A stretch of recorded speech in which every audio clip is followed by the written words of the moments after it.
Assalamualaikum. Waalaikumsalam warahmatullahi wabarakatuh. Apa kabar anak-anak semua? Alhamdulillah baik, Bu. Ada puasa kali ini? Ada, Bu. Alhamdulillah. Jadi sebelum Ibu memulai pembelajarannya, Ibu mau absen terlebih dahulu. Ada teman-teman kita yang tidak hadir hari ini? Ada semua, Bu. Alhamdulillah. Jadi sebelum memulai pembelajaran, Ibu mau bertanya, apakah Anda pernah mendengar apa itu sholat jamaah? Pernah, Bu. Nah, jadi sholat jamaah itu ialah dari bahasa Arab yaitu jamaah yang berarti mengumpulkan atau menggabungkan. Dari kata istilah jamaah itu adalah menggabungkan dua waktu sholat fardu yang dikerjakan dalam satu waktu karena adanya keadaan tertentu yang diperbolehkan dalam syariat. Jadi sholat jamaah itu menggabungkan dua sholat dalam satu waktu. Sholatnya itu dari sholat zuhur dan asar, kemudian maghrib dan isya. Selanjutnya pembagian sholat jamaah. Sholat jamaah itu terbagi menjadi dua, yaitu jamaah takdim dan jamaah takhir. Kalau jamaah takdim ini dikerjakan di awal atau dikerjakan di waktu sholat pertama seperti sholat zuhur dan sholat asar. Nah, itu dikerjakan di waktu sholat asar. Kemudian jamaah takhir itu menggabungkan dua sholat itu dan dikerjakan dalam waktu sholat kedua seperti di sholat asar atau di sholat isya. Kemudian syarat diperbolehkannya sholat jamaah. Alasan diperbolehkan sholat jamaah itu apabila terdapat keadaan atau alasan tertentu yang dibenarkan dalam syariat Islam. Ada beberapa syarat dan keadaan diperbolehkannya sholat jamaah. Yang pertama itu sedang dalam perjalanan musafir. Jadi alasan diperbolehkan sholat jamaah itu yang pertama dalam perjalanan atau dalam musafir yang perjalanan itu jauh. Jadi itu salah satu syaratnya. Yang kedua dalam keadaan sakit. Jadi syarat sholat jamaah tersebut itu dalam keadaan sakit. Umpamanya seseorang itu memiliki penyakit yang parah atau memang susah untuk bergerak, itu boleh dilakukan untuk sholat jamaah. Kemudian turunnya hujan lebat. Jadi tujuan turun hujan lebat ini juga salah satu syarat diperbolehkannya sholat jamaah. Tapi turun hujan lebat ini jika zuhur dan asar itu tidak diperbolehkan, hanya dibolehkan di antara maghrib dan isya. Kemudian yang keempat itu keadaan darurat atau kesulitan lainnya. Nah, contohnya itu keadaan darurat dan kesulitan lainnya seperti pekerjaan, kalau memang pekerjaan itu tidak bisa ditinggalkan sama sekali.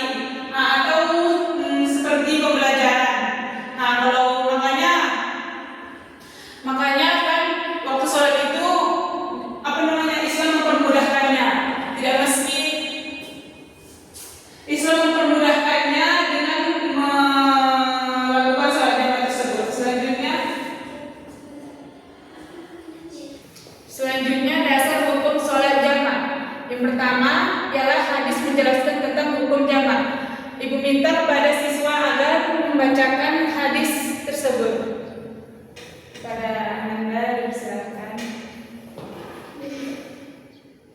Nabi sallallahu alaihi wasallam qala fi buswati tabuka iza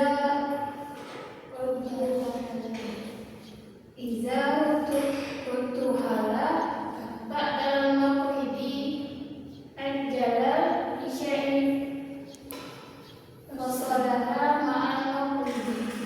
Artinya bahwasanya ketika Nabi Muhammad SAW berada dalam masa perang Tabuk, jika beliau melakukan perjalanan setelah maghrib, maka beliau akan memajukan pelaksanaan salat isya.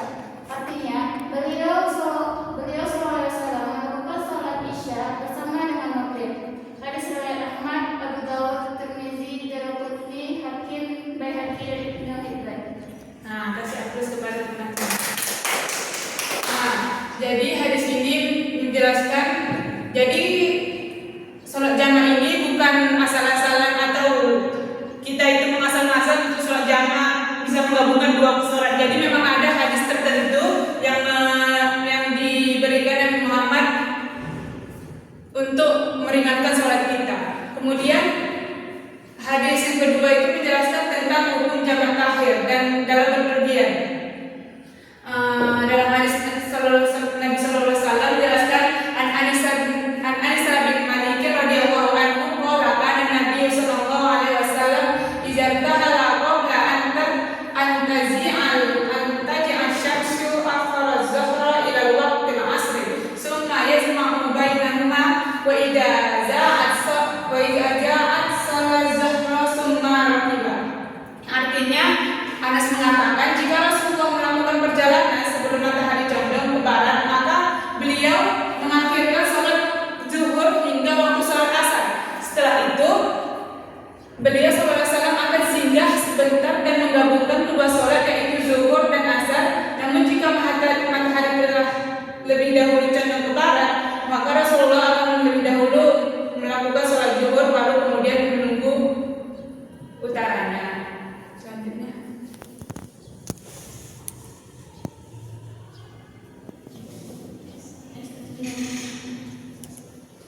Kemudian tata cara pelaksanaan sholat jamaah.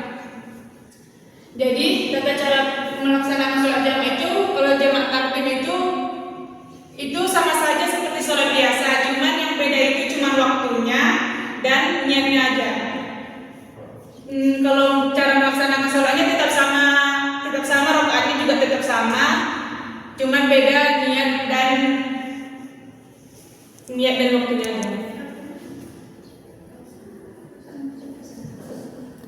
Yang niatnya adalah niat sholat jamaah takdim itu adalah usolli fardhu zuhri arba'a raka'atin majmu'an bil asri jam'a takdimin lillahi ta'ala. Yang artinya aku berniat melaksanakan sholat fardu 4 rakaat yang dijamak dengan sholat asar dengan jamaah takdim hanya semata-mata karena Allah Subhanahu wa taala.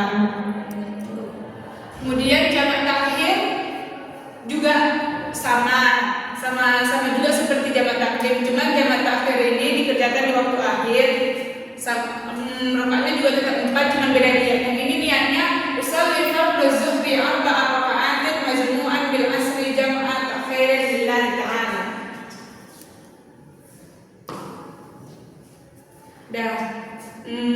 Jadi ibu mau nanya, setelah ibu menjelaskan tadi, apakah Ananda paham dengan apa yang ibu jelaskan tadi?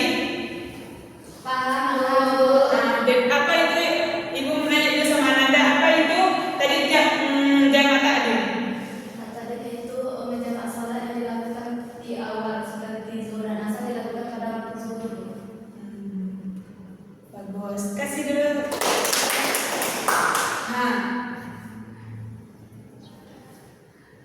Jadi itulah materi tentang jamak tadi. Sekian pembelajaran kita hari ini. Assalamualaikum warahmatullahi wabarakatuh.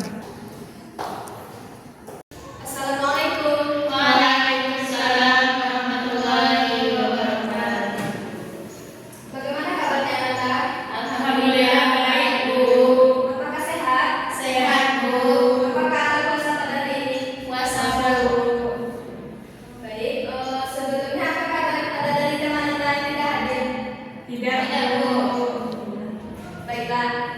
Tahukah Anda apa pembelajaran kita hari ini? Tidak tahu, Tidak, Bu. Baik.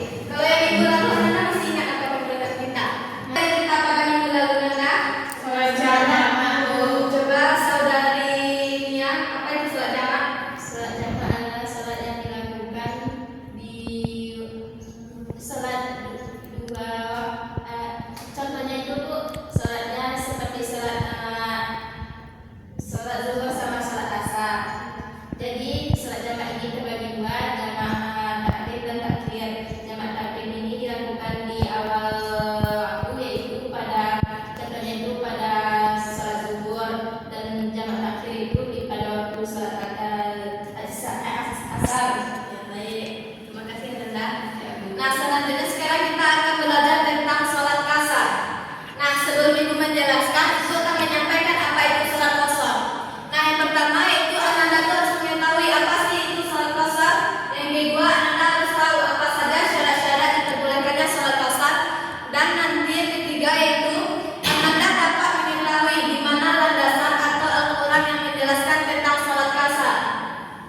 Baiklah, yang pertama yaitu pengertian salat kasar.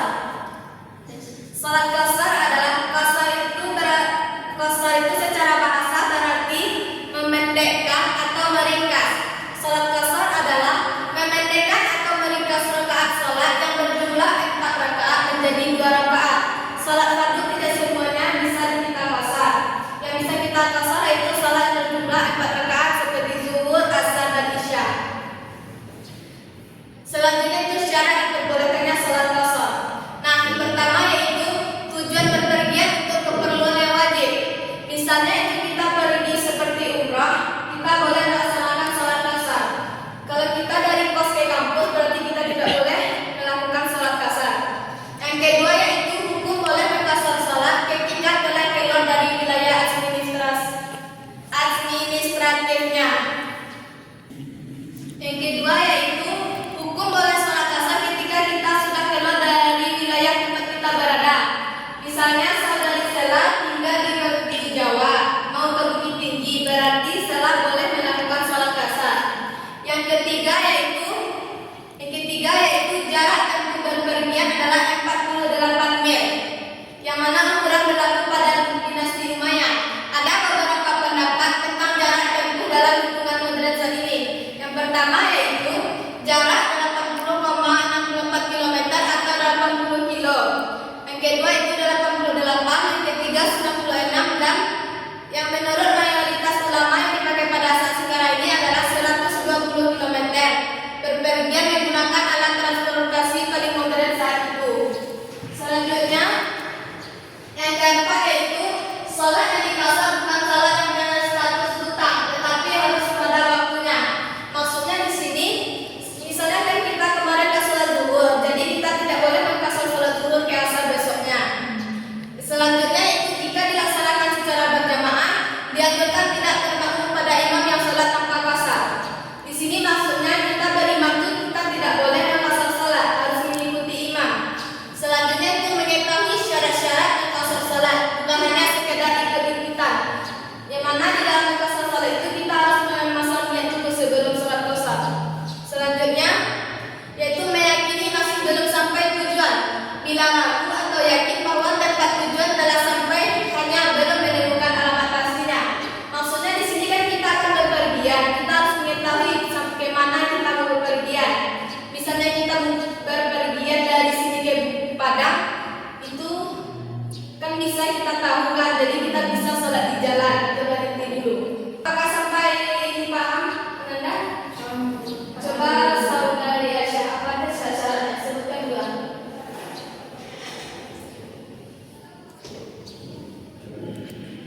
Yang pertama yaitu meyakini masih belum sampai tujuan. Bila ragu atau yakin bahwa tempat tujuan telah sampai, hanya boleh menemukan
Sampai sini paham nggak? Paham, Bu. Sampai situ pembelajaran kita, apakah ada yang ingin bertanya? Tidak, Bu. Baik.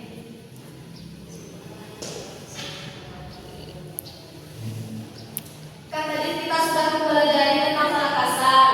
Ibu dapat kita simpulkan bahwa salat kasar itu memendekkan atau meningkat sholat.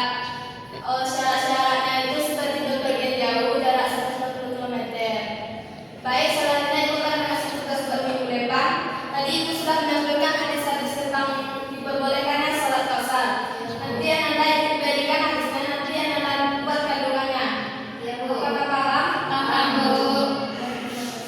Baiklah, sekian dulu pembelajaran kita hari ini. Kita akhiri dengan alhamdulillah. Alhamdulillahirabbil alamin. Assalamualaikum warahmatullahi wabarakatuh. Waalaikumsalam warahmatullahi wabarakatuh.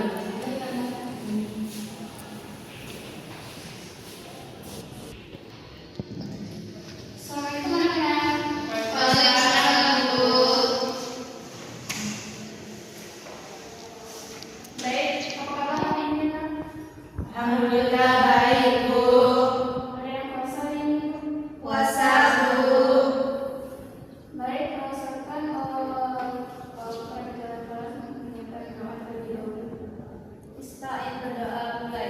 Bismillahirrahmanirrahim.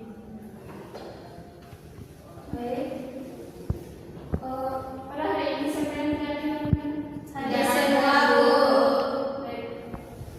Selanjutnya kita akan masuki materi yaitu praktek salat jamak asar. Sebelum itu materi sebelum ini sudah dijelaskan oleh Ibu Rahmi, yaitu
makmuman imaman lillahi ta'ala.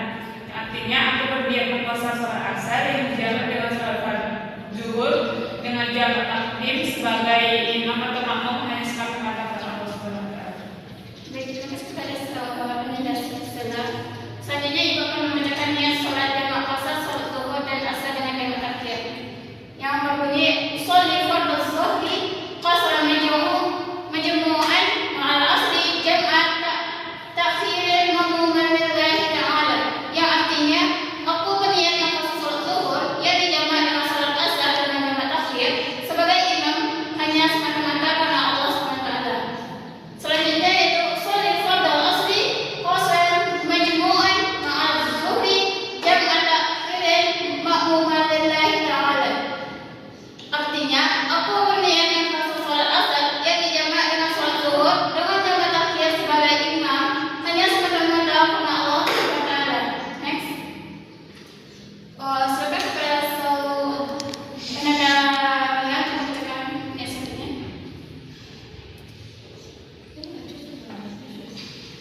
Baik Bu, niat sholat jamak asar salat maghrib bisa dengan jamak takhir. Bismillahirrahmanirrahim. Sholli fardhu maghribi salasa raka'atin majmu'an ma'a isa'i qasran jam'an takhir makmuman lillahi ta'ala. Artinya aku berniat dengan jamak salat maghrib 3 rakaat yang dijamak dengan salat isya secara qasar dengan jamak takhir sebagai imam makmum hanya semata-mata karena Allah Subhanahu wa taala. Baik, terima kasih kepada Anda Nia. Kita berikan puas kepada Anda. Baik, selanjutnya yaitu hikmah pelaksanaan sholat jamak dan qasar. Yang pertama yaitu belajar bersyukur melalui sholat jamak dan qasar. Yang kedua, bersyukur secara sosial. Baik, tadi dari awal sampai akhir ada yang menyimpulkan? Baik, silakan Anda. Baik Bu, tadi kan sholat jamak adalah salat yang menggabungkan jamak dan qasar dalam satu pelaksanaan. Nah, sebab-sebabnya yaitu ketika sudah menempuh perjalanan 120 km. Sebab diperbolehkan salat jamak yaitu bepergian yang jelas. Sekian, terima kasih. Baik, terima kasih kepada Anda ini. Kita berikan puas kepada Anda. Baik, terima kasih atas partisipasi Anda hari ini untuk pembelajaran ini. Sekian dulu. Dan untuk menutup pembelajaran ini, Ibu mengucapkan alhamdulillah. Alhamdulillahirabbil alamin. Baik, sekian hari ini. Wassalamualaikum warahmatullahi wabarakatuh. Baik, kan tadi ibu-ibunya sudah menjelaskan materi tentang sholat qasar, jamak dan sholat jamak qasar. Nah, sekarang kita akan melakukan evaluasi. Yang mana di sini kami menggunakan evaluasi dengan spin. Siapa namanya yang tersebut nanti dipilih salah satu soal dari sini. Ya Bu, apakah paham Anda? Paham Bu. Baik, di sini Ibu akan memilih namanya. Ayo ke sini.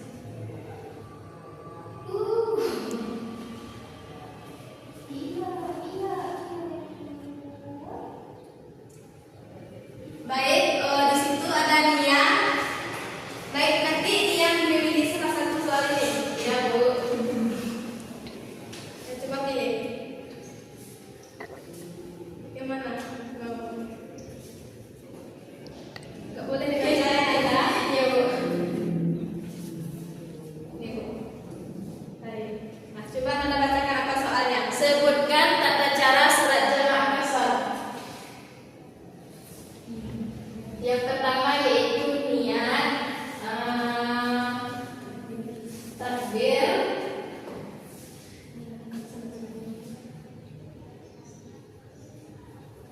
melakukan sholat zuhur Bu. Iya benar. Beri aplaus buat. Baik, karena saudari Nia sudah benar, Ibu akan mengasih hadiahnya ya. Insyaallah. Terima ya. Kasih Bu. Ya, sama-sama. Baik, selanjutnya kita putar lagi ya spinnya.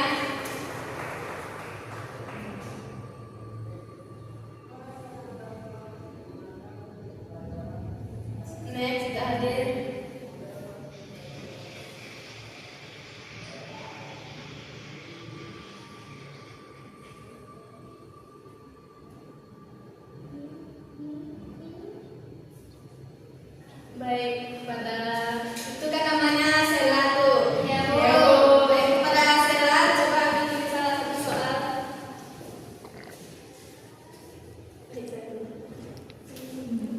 Sebutkan tata cara sholat jamaah.